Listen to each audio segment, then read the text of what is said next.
వయసుతో ఏం సంబంధం లేదు, వయసుతో ఏం సంబంధం. మించినటువంటి వయసు మించినప్పటికీ కూడా స్నేహాలు చేసేవారు ఉన్నారు. నేను అంటున్నా, ఎవరితో స్నేహాలు చేసినా ఏం చేసినా సరే ఈరోజు అంటే వారు ఎలాంటి వారు అని మనం కాస్త ఆలోచించేటువంటి జ్ఞానంలో నడిపించబడి దుష్ట సాంగత్యము మంచి నడవడిని చెరిపేస్తుంది. ఏం జరుగుతుంది? మనం నడిచేటువంటి నడవడికే మంచిదైతే అవతలి వారితో చూడు దుష్ట సాంగత్యం కలవారైతే, వారు మంచి వ్యక్తులు కాకపోతే వారిని బట్టి మన యొక్క నడవడిక, మన యొక్క ఆలోచన, మన యొక్క ప్రవర్తన కూడా ఏమైపోతుందో తెలుసా? ఈరోజు చూడు వారు ఏం చేశారో అది అయిపోతుంది.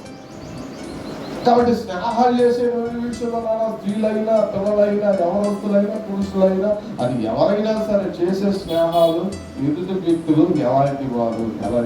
కొంతమంది అంటారు ఎట్టోడైనా సరే నాకు ఎంత లిమిట్లో ఉండాలో నాకు తెలుసు అంటే ఏమంటాడు, వాడు ఎలాంటోడైనా సరే ఎంత లిమిట్లో ఉండాలో నాకు తెలుసు, అది ఆ జ్ఞానం నాకు ఉంది, వాడిలాగా నేను ఏదో తొందరపడి పడిపోను అంటారు. ఇవన్నీ కూడా నాన్న పిచ్చి మాటలు, ఇవన్నీ పిచ్చి మాటలు.